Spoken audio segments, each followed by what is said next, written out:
இன்னைக்கு மல்லி சீரியல்ல என்னெல்லாம் நடக்குதுன்னு பாக்கலாம். இப்பதான் ஃபர்ஸ்ட் டைம் என் சேனலை பாக்கறதா இருந்தா சப்ஸ்கிரைப் பண்ணிக்கோங்க.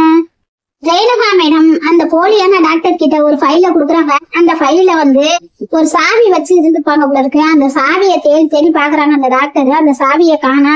இந்த ஃபைல்ல அந்த சாவியே இல்ல. என்ன சீட் பண்ணாத, ஒழுங்கா அந்த சாவி எங்க இருக்குன்னு சொல்லு அப்படின்னு ரேணுகா கேக்குறாங்க.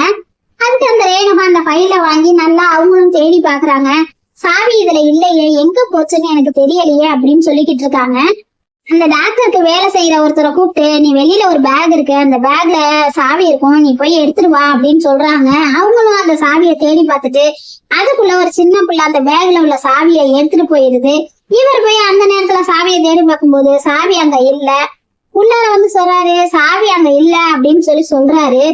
அதுக்கு ரேணுகா மேடம் சொல்றாங்க, கதிரேசன் கிட்ட இருந்து அந்த கொட்டேஷன் ஃபைல வாங்கணும்னா அதுக்கு ஒரே ஒரு ஐடியா தான் இருக்கு, அதை நான் என்னன்னு சொல்றேன் அப்படிங்கிறாங்க.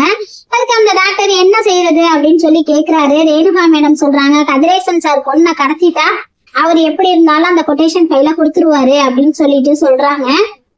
இவங்க டாக்டர் கிட்ட பேசி முடிச்சுட்டு வெளியில போனதுக்கு அப்புறம் மல்லியும் கதிரேசன் சாரும் ஹாஸ்பிட்டலுக்கு போகலாமேன்னு வெளியில போறாங்க. கதிரேசன் சாரே, நான் மருந்து வாங்கிட்டு வந்துடுறேன், நீங்க போங்க அப்படின்னு சொல்லி வெளியில அனுப்பி விடுறாரு.